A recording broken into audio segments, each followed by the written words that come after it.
Bonjour à tous, aujourd'hui je vais vous parler de techniques ayurvédiques pour vous préparer à l'hiver. Alors évidemment, je pourrais vous parler alimentation et vous dire que puisque l'hiver est régi par Kapha, le dosha Kapha, c'est à ce dosha-là que vous devez prêter davantage attention et je pourrais vous dire de privilégier un régime pour équilibrer ce dosha Kapha. Évidemment, vous avez plein de vidéos que je vous ai déjà faites qui parlent de cet aspect-là des choses, donc je n'y reviens pas aujourd'hui. Aujourd'hui, je veux aborder deux points. Le premier, c'est que vous pouvez renforcer votre système immunitaire de façon à rester en pleine santé même en hiver. C'est important de renforcer, de stimuler votre système immunitaire parce que plus votre immunité sera forte et moins vous serez malade, plus vous resterez en pleine santé. Alors, comment fait-on pour booster son système immunitaire? Il y a plusieurs façons de faire. La première, c'est au plan de l'alimentation, de manger tout ce qui est agrumes, tout ce qui va vous apporter de la vitamine C, les kiwis aussi. Et puis, ça peut être des exercices de respiration. Vous connaissez le pranayama qui est préconisé en yoga. Ce sont des exercices de respiration qui vont vous aider à vous calmer, à vous apaiser et du coup à bien renforcer toute votre immunité. Ça, c'est des points super importants.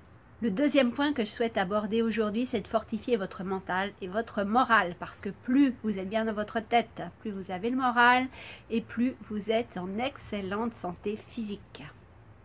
Aujourd'hui, j'avais aussi envie d'aborder un aspect différent qui est pour bien mettre à profit cette saison qui est l'hiver, qui est une saison où on peut se retirer entre guillemets du monde et en profiter pour passer plus de temps avec soi-même. Souvent quand il fait beau, on a tendance à beaucoup sortir, à voir les copains, à s'inviter, etc. Et l'hiver peut être une période où vous allez davantage rester seul avec vous-même, de façon à aussi rentrer à l'intérieur et vous introspecter, parce que c'est seulement en parvenant à faire cela que vous allez comprendre ce qui bloque, pourquoi vous avez telle ou telle difficulté dans votre vie, que ce soit au plan professionnel, amoureux, personnel, etc., au plan de la vie sociale, de vos rapports aux autres. Et aussi, vous allez pouvoir, en observant ces blocages, travailler pour vous en libérer. Je vous dis souvent que je vous accompagne pour que vous découvriez toutes les potentialités, tous les potentiels intérieurs qui font votre richesse. Une fois que vous les avez découverts, mais il est important aussi de les développer. Pour ma part, je continue à me faire accompagner. Je suis coachée en ce moment par quelqu'un d'assez exceptionnel qui m'aide à monter encore une marche supplémentaire, à me libérer de certains blocages, à m'ouvrir vraiment encore davantage au champ de tous les possibles. Et vous voyez du coup que à chaque étape de sa vie, à chaque étape de son développement personnel et spirituel, moi, pour ma part, je pense qu'il est important de se faire aider par quelqu'un qui est plus avancé, qui est plus loin sur le chemin. La coach avec qui je travaille en ce moment, eh bien, elle est passée par des endroits dans lesquels je m'apprête à passer maintenant, au plan professionnel notamment. Donc toute son expérience, tout son ressenti, tout son vécu, tous ses propres déblocages vont m'aider à avancer beaucoup plus rapidement.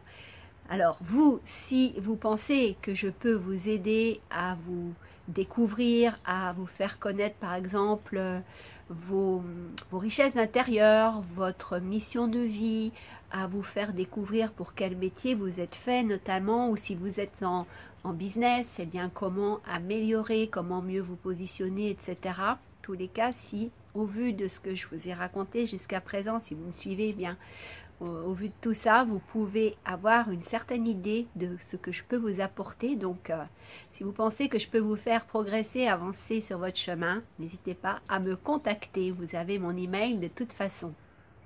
Évidemment, comme toujours, dites-moi ce que vous avez pensé de cette vidéo, ce qu'elle vous inspire, ce à quoi elle vous fait réfléchir et comment vous allez vous préparer pour l'hiver et comment vous imaginez le vivre cette année.